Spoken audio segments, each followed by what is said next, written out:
I am sitting here today on, what day is it? The 28th. The 28th of May. We've just finished up the awards assembly, and all three of you guys got a Community Foundation scholarship. Now, we ended up with 8 Community Foundation scholarships at Oakridge, which is the best we've done in a long, long time. And what I want to do is I want you guys to talk about the procedure that it took, what you think about the Community Foundation, the importance of the Community Foundation scholarship, and how you got to get it. And so introduce yourselves, and we'll just have a little conversation. One of, who are you? I don't know who you are. Oh, Yeah. I'm Autumn Woods, graduating. This is my last day of high school.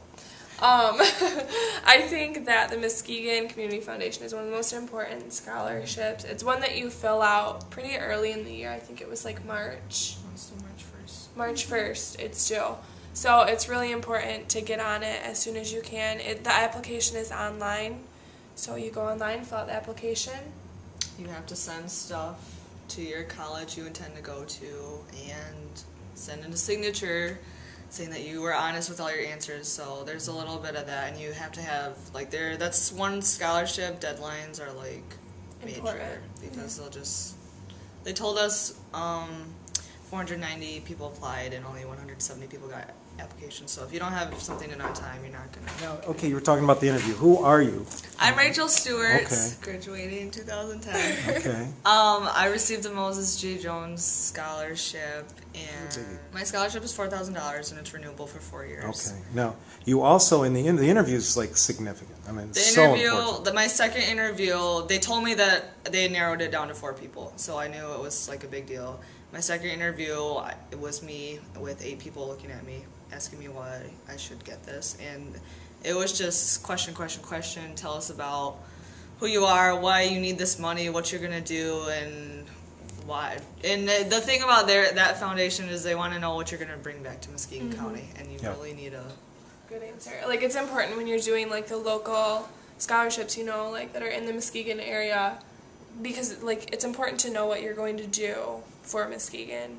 It's important to have something that you can say that you're going to come back, you know, even if you do leave, and bring something back to Muskegon.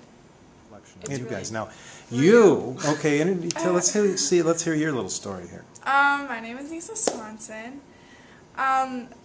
Just basically, I filled out the application and then I sent it in, and I didn't really know. It was one of those like, well, I tried my best on it and I filled out the short answers, but you don't know where it's gonna go, and then you get a little letter and a little email saying that we want you to come back for an interview. And I had an interview with a little old lady, and I really wish I remember her name, but I'll find it out. And me and her had a really good conversation, and she was just the type of person who she could pick out students. She knew who the students were who had the rich parents, who had everything handed to them. She knew the students who were like stuck in the middle struggling. She knew the students that were just filling it out because their teacher told them to fill it out. And she was a really good person, and I'm glad I got an interview with her. But I won $500. And your question, I mean, I remember you coming out of that. That was a timely question. What was the final question? Well, I called you as soon as I got out because I was really excited because I felt so confident about it. But she asked me, because I'm going to go into pre-physical therapy, but I'm going to be in the healthcare business, and she asked me how I think the healthcare bill would affect me. And I was like, oh, I nailed that one because we talked about it in class, and I was so excited. You guys all did well with your scholarship stuff today. I don't know if you know your totals, but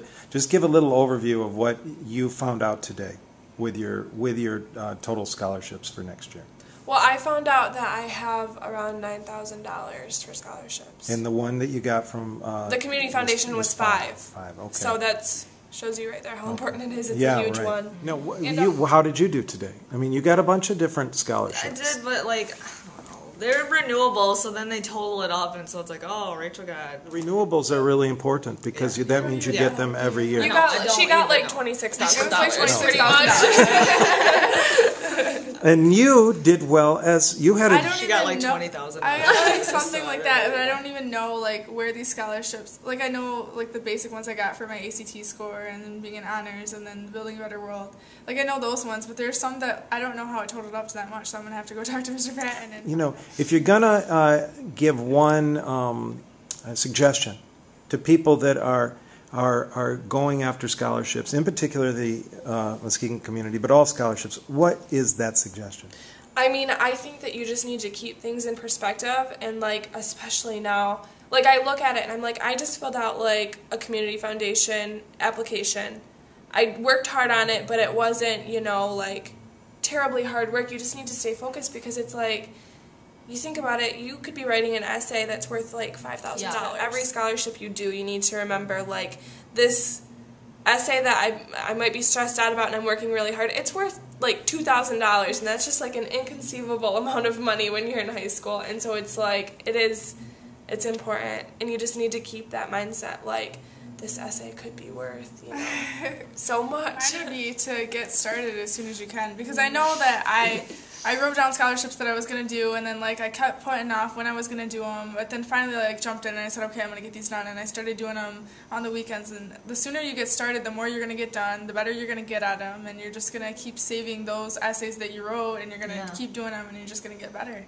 And it's funny because you always hear like, oh, once you get one essay written, you can just keep reusing it. And then when you start doing it, it's like, yes, but you can just copy and paste, and you can like tweak it. But like, I guess don't fill out an essay half-heartedly. Don't waste someone's time. And especially on a community foundation one, they have questions, and I don't even remember what they were, but you only have 15 lines.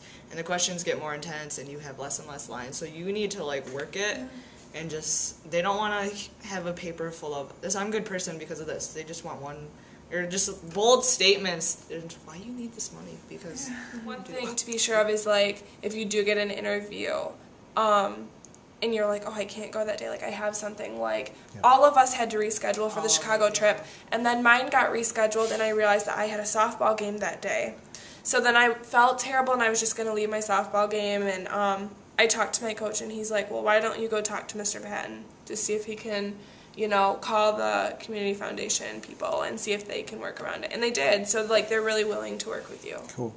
Hello, I'm Marcy Joy. I'm Program Officer at the Community Foundation for Muskegon County. I'm here to invite all of you and the seniors in the class of 2011 to make application to our scholarship program.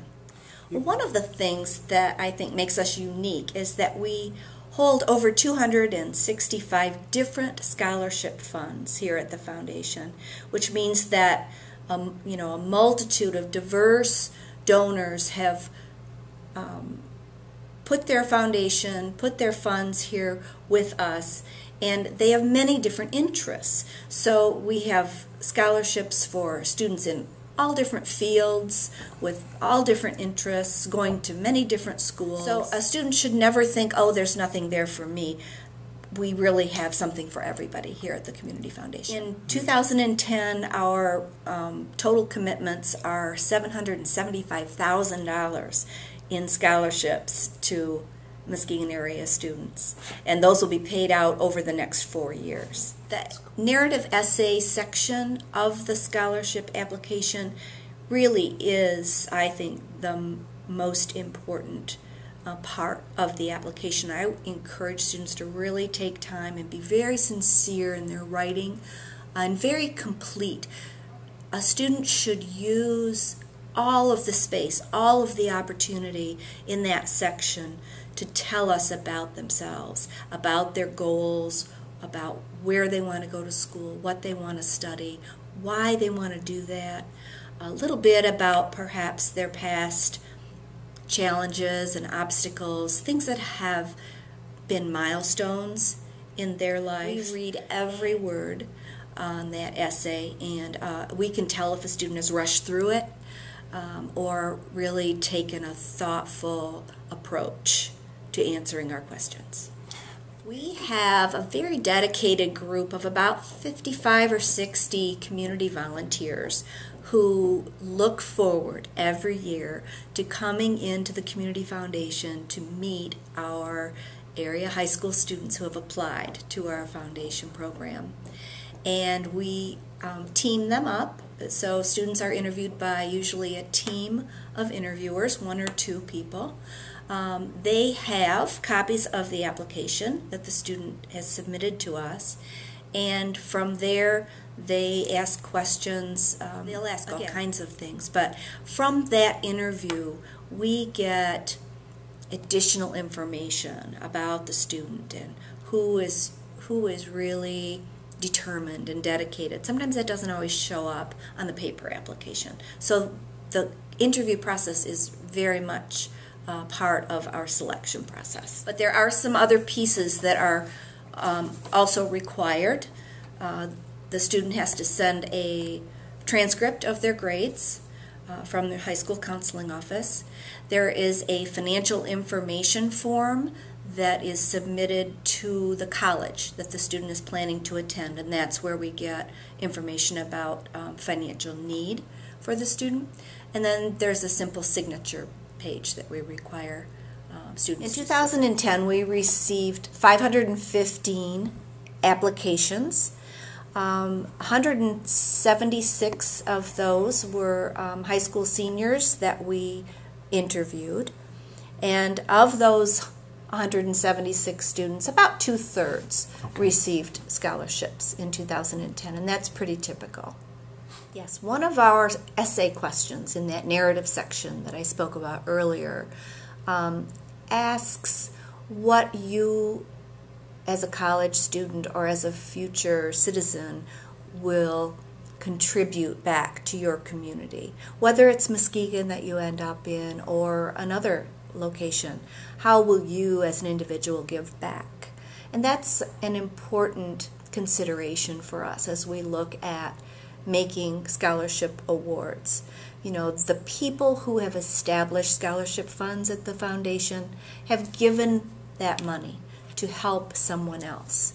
And we want to continue that legacy of residents and citizens giving back to the community. That's really what philanthropy is.